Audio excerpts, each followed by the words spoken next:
Grand Angle. Je suis ravi de vous accueillir dans ce troisième volet de Grand Angle Psycho, un podcast qui vous donne des pistes pour avancer.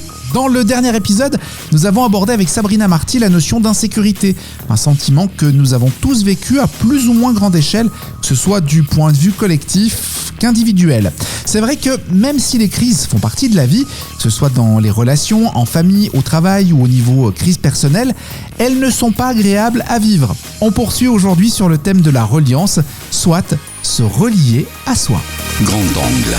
Bonjour Sabrina Marty. Bonjour Maurizio. Concrètement, comment on peut se relier à soi ? Ça, c'est une bonne question. Et je suis très heureux de te l'avoir posée. Si on avait une baguette magique, ça serait chouette. Mais c'est vrai que moi, je dis souvent, c'est un cheminement de se relier à soi. On n'a pas un jour où on se dit, c'est bon, je suis relié à moi, tout va bien. C'est vraiment un cheminement. Donc, comme on en a déjà discuté dans les précédentes émissions, c'est déjà de prendre conscience de ses faiblesses, des situations, de vraiment revenir à l'intérieur de soi et de se poser la question, qu'est-ce que je ressens ?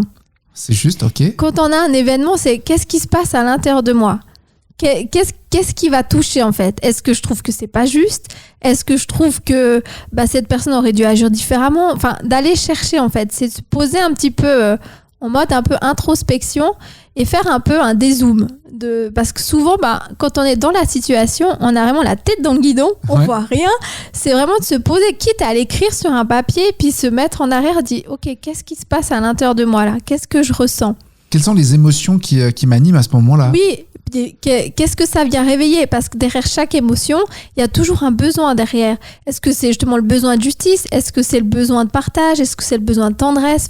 C'est d'aller se poser ces questions. Mais c'est vrai que le faire seul, suivant comment, c'est pas toujours facile. Si on est dans une période où peut-être on est en burn-out, ou en dépression, où on vit vraiment des situations impossibles, on n'arrive plus à s'en sortir, c'est là que c'est important d'aller demander de l'aide. Parce qu'on est tellement focalisé dans notre situation qu'on n'arrive juste plus. Et puis d'avoir quelqu'un qui n'a pas la charge émotionnelle parce qu'il ne vit pas cette situation, nous permet déjà d'avoir une autre perspective de cette situation. Prendre du recul sur la situation qu'on vit. Alors tu l'as dit, c'est difficile quand on est dedans, mais d'où l'intérêt de se faire aider par quelqu'un qui a cette vision externe, si on n'arrive pas à le faire soi-même. Oui, c'est vrai que même moi, des fois, pourtant j'ai plein d'outils, plein de choses, mais quand je suis vraiment bien dans ma situation et j'arrive plus à voir, je vois que des fois, j'arrive pas forcément à m'en sortir. Donc c'est vrai que moi aussi, je vais demander de l'aide alors que j'ai plein d'outils, plein de moyens pour m'en sortir. Je le fais très bien pour les autres, mais quand on le fait pour soi, des fois c'est plus difficile parce que même qu'on a plein d'outils, même qu'on est dans la thérapie ou autre, c'est important d'avoir quelqu'un qui nous amène une autre vision de la situation, qui nous permet justement de prendre ce recul. Donc c'est voir quel degré en fait émotionnel, si émotionnellement je suis bien, je vais peut-être réussir. Peut-être que des jours je vais peut-être mieux réussir que d'autres. Mais c'est déjà se poser la question, ça peut être quotidiennement, dire mais qu'est-ce que je ressens ? Qu'est-ce que ça vient réveiller chez moi ?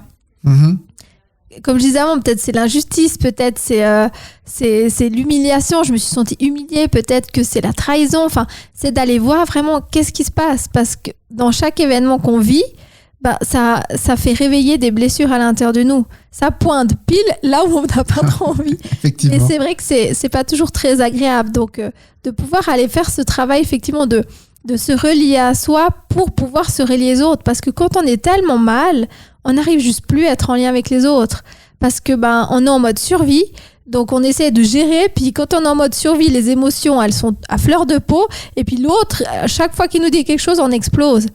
Donc c'est déjà d'aller faire un peu un travail au niveau de ces émotions, d'aller travailler là-dessus pour apaiser en fait. C'est comme mettre un couvercle sur une casserole qui est en train de bouillir, on fait juste déborder.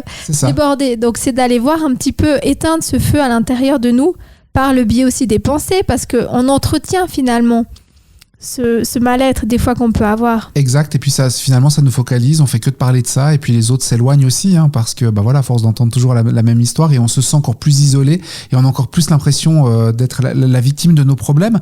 Mais Sabrina, qu'est-ce qui nous empêche de nous relier à nous-mêmes ? Qu'est-ce qui peut nous empêcher d'arriver à se relier à soi ? Il y a plusieurs choses, ça peut être déjà un petit peu l'ego. Parce que l'ego, c'est un peu une façade qu'on a, puis on aime bien le nourrir en disant mais c'est pas de ma faute, c'est à cause de l'autre, moi j'y suis pour rien. C'est de mettre aussi la faute sur l'autre. Et puis du coup, c'est important de dire, ok, peut-être que j'ai une part de responsabilité, mais ça veut dire mettre un peu de côté son ego. Ça veut dire que c'est pas que de la faute de l'autre, c'est aussi peut-être ma faute, la situation qui est en train de se passer. Ouais. Qu'est-ce qui s'est passé concrètement pour qu'on en arrive là? Ouais, ok. C'est déjà d'admettre en fait que moi j'ai une part de responsabilité. C'est sortir. Il y a le côté victime aussi qui est important. C'est que des fois on aime en fait se plaindre. Je sais pas si tu connais. Moi j'ai déjà vu des personnes que en fait elles n'ont pas envie de solution. Elles ont juste envie que tu sois là pour entendre, pour se plaindre, et puis à quel point sa vie c'est dur, à quel point c'est pas possible. Donc, si on sort pas en fait de cette identité, à un moment donné, ça devient presque une identité de victime. Ça va être compliqué de décider en fait de se relier. Oui. Et il y a aussi peut-être la peur. La peur, c'est aussi en lien aussi avec l'ego, parce que finalement, c'est un peu le mental. Dire, mais si je dois me relier à moi, mais qu'est-ce que je vais trouver ? C'est d'accepter, on aime bien montrer que tout va bien, qu'on gère, que que ça, mais d'aller à l'intérieur de soi et de se rendre compte que il y a des situations que je gère pas, que j'ai pas du tout confiance en moi, que ma valeur, en fait, j'ai l'impression que je vaux rien. C'est pas toujours très facile à l'accepter, puis c'est un cheminement à faire. Donc déjà, c'est ok, j'ai peut-être ces parts de là, mais ça veut pas dire que tout, moi, entièrement, je suis nulle. C'est une partie de moi qui croit qu'elle est nulle. Ouais. Donc c'est vraiment d'aller voir en fait ces parts de nous, parce que qu'est-ce qui nous empêche de nous relier, c'est beaucoup la peur. C'est sûr. Parce que ça fait peur tout simplement de se relier, de juste être en connexion avec soi, parce qu'on n'a tellement pas l'habitude, et comme on disait dans l'autre émission, on a l'habitude de se focaliser sur l'extérieur, de vraiment de se remplir vers l'extérieur. Donc se poser, quand on est seul avec nous-mêmes, c'est pas toujours très confortable. Non, effectivement. Mais c'est vrai, tu l'as dit, hein, on en a parlé dans un précédent épisode. On parle de nos vacances, on a une belle voiture, on a des beaux bijoux, on a le dernier téléphone à la mode, et ainsi de suite. Tout ça, ça permet d'éviter d'aller creuser dans le tréfonds du problème soi-même, et d'aller se retrouver nez à nez avec soi. Et ça, des fois, oui, ça peut être effrayant de se retrouver seul face à soi, en fait. Oui, c'est parce que si ça fait plusieurs années que tu as jamais été en connexion avec toi, puis qu'une personne à côté de toi, elle te demande, mais au fond, comment tu te sens ? La personne, elle peut avoir les larmes qui montent. Ah oui ? Et elle sait plus parler, et elle sait pas trop répondre, parce qu'en fait, elle s'est tellement pas connectée avec elle-même que la moindre émotion la fait complètement partir, et il y a peut-être tout son château de sable qui s'écroule, son château de cartes qui s'écroule, parce que justement, elle est plus en connexion avec elle, puis ça fait cela des années. Ouais. Donc c'est vrai, quand on a mis tout plein d'années à construire une vie entre guillemets parfaite, on essaie de dire ça c'est bon, ça file, mes enfants ils filent droit, ils font leurs études, ils font ci selon ce que moi je pense qu'il faut que eux doivent le faire, ou que ma vie professionnelle elle va comme ci, ma vie sentimentale comme ça. Si je ressens l'intérieur de moi, mais en fait tout ce que je suis en train de construire ça me convient pas, c'est tout au monde qui s'écroule, et ça c'est pas forcément évident. Ouais. Aussi de faire des fois ce qu'on a attendu de nous. Il y a aussi ça, on a attendu de nous que l'on fasse ceci, cela, qu'on fasse un beau mariage, des beaux enfants, qu'on ait une belle maison, qu'on ait un chien, et ça c'est ce qu'on attendait de nous, et finalement c'est pas forcément ce que j'attendais de moi. Absolument, oui. Entre l'image qu'on a de soi et qui je suis, il y a des fois un pont énorme, et plus le pont il est énorme, plus ça peut être difficile, plus on essaye de construire justement cette façade, comme on parlait avant, d'ego, qui est tout bien rangé selon la société qui veut que je sois comme ça, ou mes parents, ou ma famille, ou mes amis.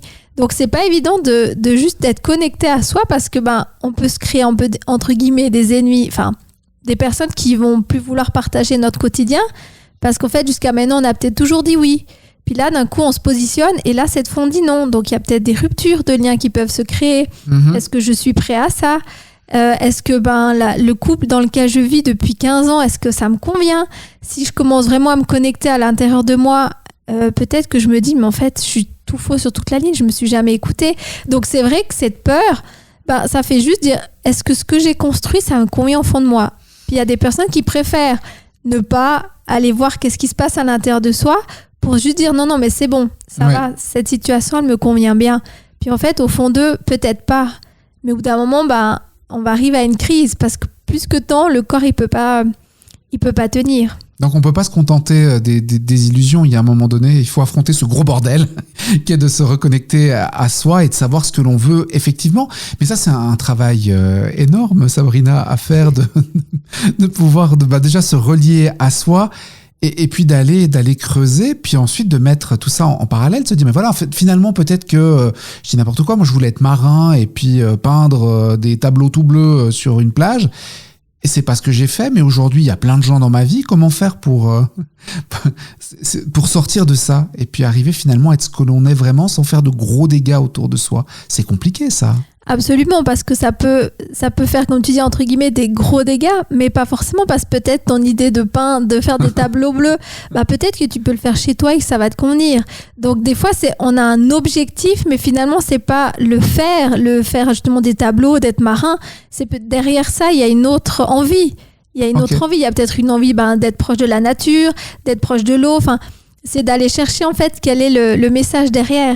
Qu'est-ce qu'il y a derrière cette envie de devenir marin, de peindre des tableaux. Ouais.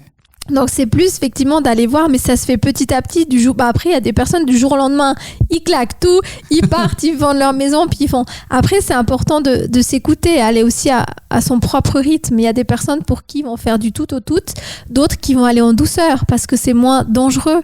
Et puis que petit à petit, il y a des personnes qui vont quitter peut-être leur vie et il y en a d'autres qui vont venir. Mais on a peur du vide, on a peur de l'inconnu, ça c'est propre de tout le monde. On en revient à l'insécurité en fait. C'est vrai qu'on aime savoir de quoi sera fait demain. Ouais. Mais on se rend compte, plus on vit, plus avec le temps qu'on est en train de vivre, ça nous ramène beaucoup à l'instant présent. De quoi est-ce que j'ai envie, de quoi j'ai besoin. Mais c'est tout un cheminement effectivement d'aller se reconnecter à ses émotions, de savoir de quoi j'ai besoin, qu'est-ce qui me fait vibrer. Ça peut être par rapport au travail aussi. Est-ce que mon travail me fait vibrer ?